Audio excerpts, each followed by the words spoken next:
we've reached that crucial moment that everybody's been waiting for. Mother Nature saw fit that we're probably not going to be cutting beans this week, so you do not like being up there by yourself, do you? So my original intent was I was just going to run one truck because I had about 40 bushel of beans in my truck from the other day when I broke the grain table again. So I wasn't going to waste the fuel hauling down there. Well, I was hoping to use Dad's truck, and I was going to get a load of shell, haul it down there today, come back, fill the truck up again. Well, I called before I got set up down here, and they were only going to be open until 4:30, so I wasn't going to have enough time to get the truck full, get down there. So I had to take my truck, get the beans out of it, so I got both trucks tonight so I could get them both filled up. And it doesn't look like we're going to be cutting beans again until sometime next week, so I'm going to be shelling corn today, tomorrow. We got rain Thursday, Friday, might shell corn Saturday, and then I think we got rain Sunday, and then I think we're good after that. So we'll have to see how it plays out. But anyway, yesterday I brought this thing down, I got it fueled up, I checked it over one more time, got cylinder speed set, got fan speed roughed in, got the sieve set. So I think first I'm just gonna make a round around, or I'm gonna go make a horseshoe around and come back, kind of get things shined up a little bit before I start messing with adjustments too much. So well, plus the corn's kind of thin right here in this low spot. It's ironic, the wettest spot in the field is the driest spot in the dry time of the year when we had that drought, and then now it's probably got water standing in it again, but it should be firm. So anyway, the way my luck's been going, let's see what we can break today. I'm scared.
half the end row is worked off, so before I go get the other half, figure before I get a full hopper, probably ought to make sure the thing unloads.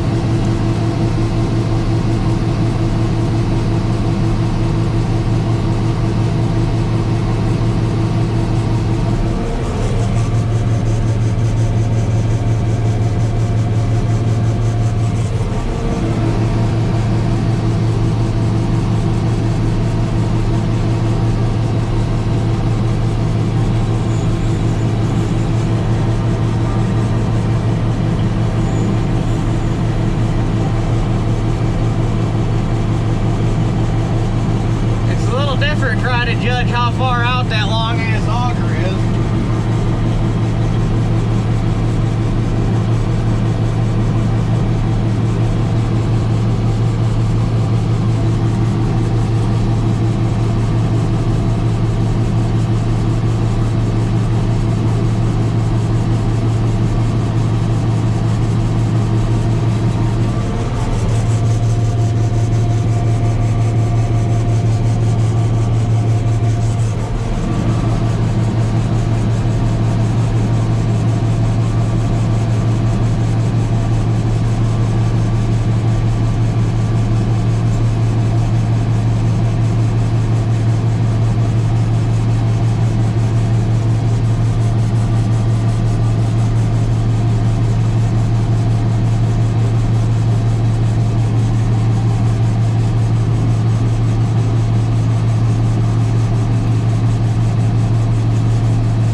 First hopper of course she shelled out since 2017. And so far the only issue I had was I slipped the belt on the tailings elevator. But I think I got that sorted out, so there's a little bit of carbon there. I made some adjustments after I slipped the belt on the tailings elevator and that seemed to clean it up quite a bit. So I'm gonna finish opening this up and then we'll come back and get some more video. It's just kind of boring opening up because there's a lot of back and forth and stopping and turning and yeah. I tell you what, this thing makes a beautiful, beautiful corn sample. I mean, that is clean as a whistle. And it's definitely dry because it ain't stacking in the truck and it ain't stacking in the grain tank for shit. It's just flowing around like water. But truck's full, combine's still damn near full. I'm pretty sure if I filled the hopper all the way twice, I wouldn't be able to fit both hoppers in my truck. Probably be able to fit 2 full ones in Dad's truck, but I babied it on the first one because I didn't want to find out I was gonna have to shovel a 150 bushel hopper of corn out. And then the second one I finished up the end rows and dumped before I went and started doing main rows. So far it doesn't seem to be doing terrible. This field you really can't, this field's kind of a bitch to judge because this hill right here, actually from here all the way up that hill, and then that hill dips back around over that corner. Normally it just, the corn that grows on that is just shit because it's all really heavy clay, like forest type soil. It's getting better. It's come a long way since the first year I farmed it, but it still ain't there yet. So you really can't judge an entire crop off of just what I'm getting here. The field on the other side of the waterway should be better, but anyway, we're gonna go grab the other truck and see if we can't get it full yet tonight.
Well, it's about time something went right for once.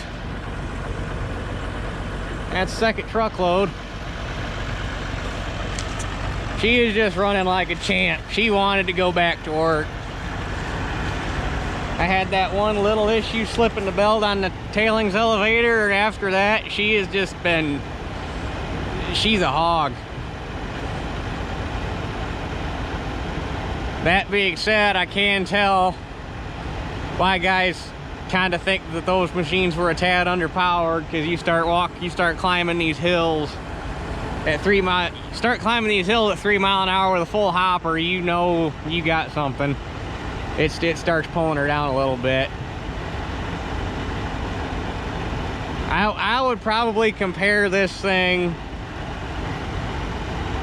the closest thing I've run that feels about like this is a Deere 6600 with a 329 in it. You got the power, you got enough power to get the job done, but they could have gave her a little bit more in reserve. If that thing was about 125 horse instead of 115, that probably would have been a night and day difference. But it's still, you step up from a 7300 to that, holy shit. I'd have never got this much done. Well, I've been running since 4 o'clock. It's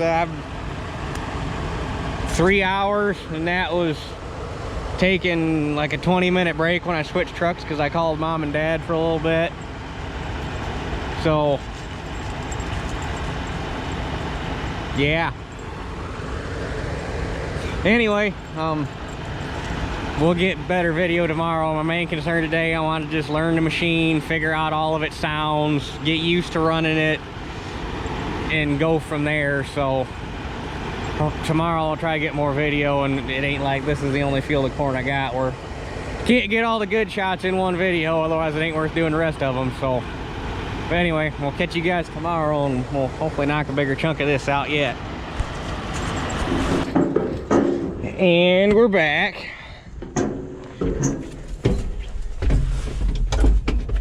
Got those 2 loads hauled in. That's some nice corn. I'll show you a weigh ticket here in a minute. But check the oil in this thing and get it warming up.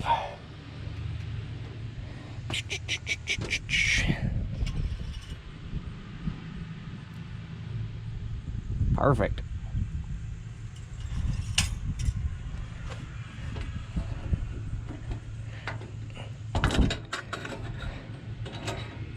Perfect. Blaine said it never used any oil, but new combine, better safe than sorry to double check.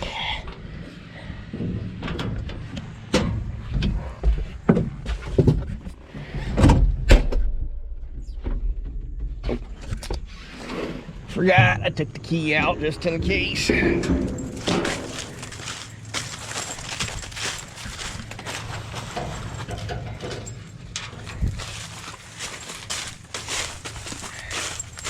Not that anybody's gonna know how to start the thing anyway, but you never know what kind of idiots are around.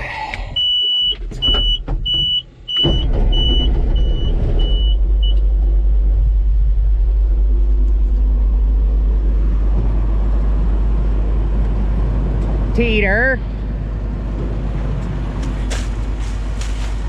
You don't go out there. Yeah, you don't go out by the road.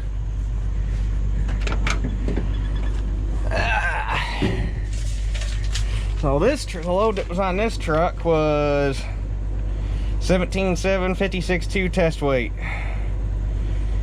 296 bushel dry. Dad's truck was 17 something, 55, just shy of 56 pound. It's like 55.8, something like that pound test weight, and there was 338 bushel on that. So I don't think we're doing too bad so far. Like I say, this field kind of hurt, or this half of the field kind of hurts the average because of that hill.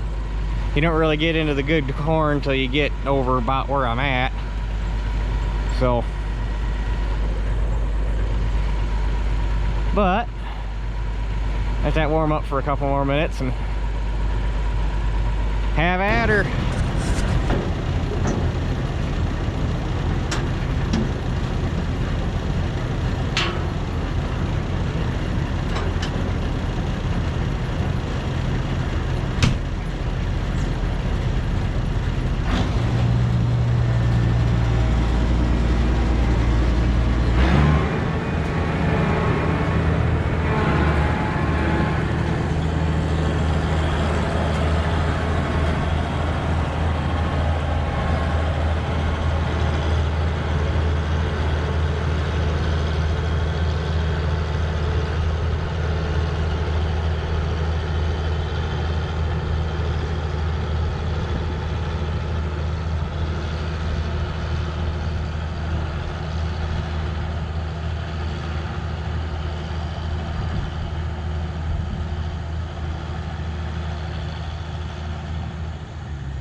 load out the door.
I should have stopped at 2 rounds instead of making another half a round. Uh-oh. Yeah. There's still, if I can't pack it all in here, I'll have to bring the C60 back down, because there is still, if I walk it down, there's still a little room in that one too. I almost didn't think I was gonna fill this truck up because it started raining on me. Oh boy, I don't know if I'm gonna make this work, guys.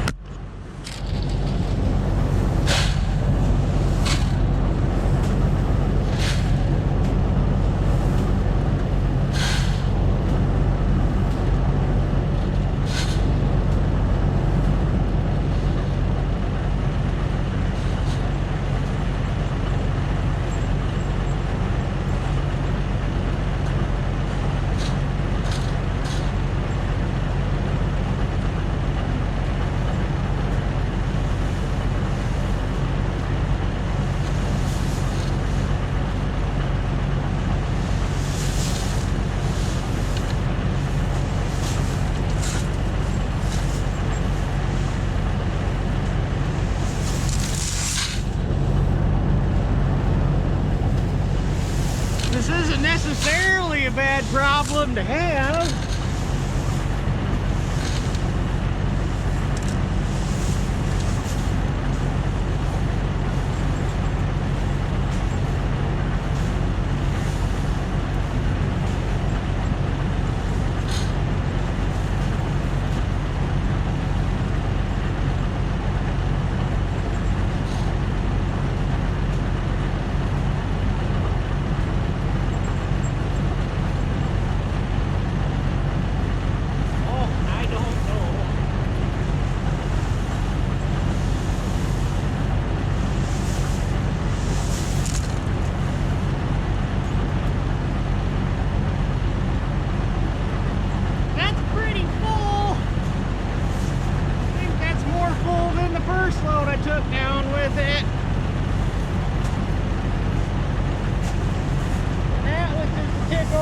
30,000 pounds, which is a lot for a single axle truck.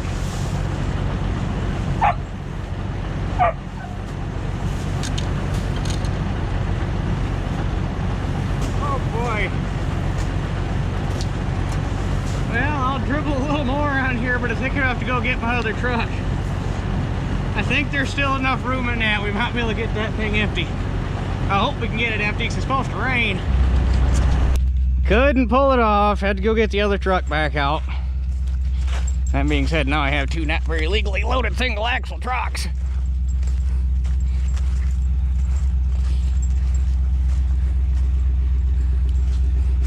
She's squatting pretty good.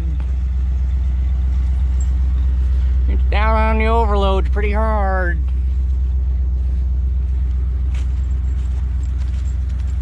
But between what I hauled today and what's in the trucks now, that's probably somewhere in the neighborhood of 1,300 bushel. And there's probably at least another 150 standing ish, hopefully. So 9 acres, you're probably looking at 150-ish bushel an acre, which ain't bad considering it was kind of shit with this wet spot right here. Hurt me. That hill, the hill, that hurt me. And then these short rows up here in this field. Teeter, quit drinking pond scum water. It's nasty. These short rows up here, there was a pretty significant amount of flood damage in those, a lot more than I was figuring on. So all those short rows there, the end rows that wrap around, and then the short rows in front of this woods here, that basically made a hopper, which there should have been about a hopper and a half in there ish. But the long rows are probably going average to a little bit above average, because normally in that field, in the long rows, I can make 2 full rounds with the 7300 and have a full hopper. And with this thing, I could make 2 full rounds and down, and I can't make it all the way back. So I can basically make 5 passes and have a full and basically, for all intents and purposes, have a full hopper. So if everything would have done as good as them long rows are doing, we'd be set, but unfortunately they're not. So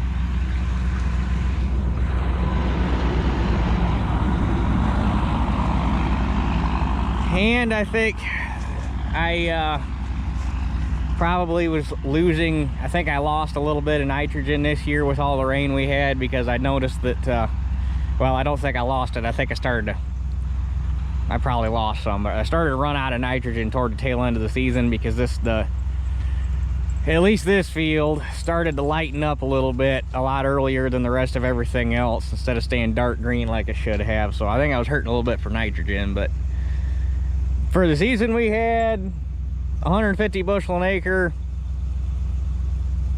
and I'd bet them short rows are probably only doing about 100 to 120. And from basically the edge of this wet spot where that grass starts all the way back, this half was probably only doing 120 to 130. And then from here over to the waterway and all the long rows over there, we're probably doing somewhere between 160 to 175. 150 average, I'm gonna take it. Teeter, come here. And the combine been running great. I haven't had a lick of trouble with it since I had that belt slipping, and that was a 15-minute fix. We got her taken care of. It's been running amazing ever since. I love that thing. I was apprehensive about getting it when I got it. I'm like, man, I do not need a combine this big. This is a big project. I don't know what the hell I'm gonna do with it when I got it, but that thing, that's a machine right there.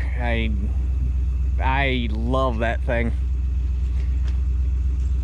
The only two things I've been screwing up on, well, I keep forgetting to swing the ladder up, because this thing's narrow or wide enough behind the 4.0 head that you gotta have the ladder swung up, otherwise you're knocking down the row next to you. I keep forgetting to do that. And then today I wasn't nearly as bad, but yesterday I was really bad. I kept trying to grab the hydro lever, expected it to pick the head up, because in the 7300 and the 525, your first lever next to you is the head. But today I don't think I did that a single time, so I'm definitely getting used to running it. Now I'm gonna go back and run the 7300 and I'll be all fucked up, so.